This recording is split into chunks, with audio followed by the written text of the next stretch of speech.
how this is how we jive for mass communication. Here I'm again with another video.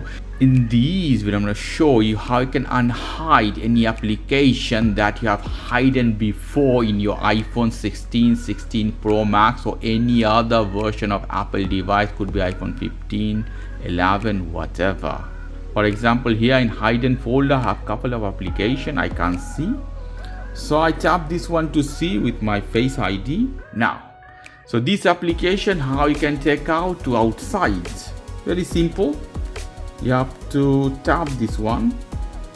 You see you have some option, delete app, don't require Face ID. Hit this one.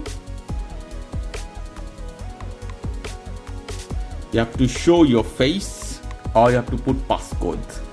One more time, tap the application. Then hit the button, don't require Face ID. So when you put your face, it's gonna out directly where it was before. So you can see here N26 and trading 212 appear at the top. So very easy way you can unhide any application previously you had hidden inside your hidden folder. Okay guys, if you like this video, please do subscribe to my channel. If you like this segment, please give me a thumbs up. Take care till then, bye bye.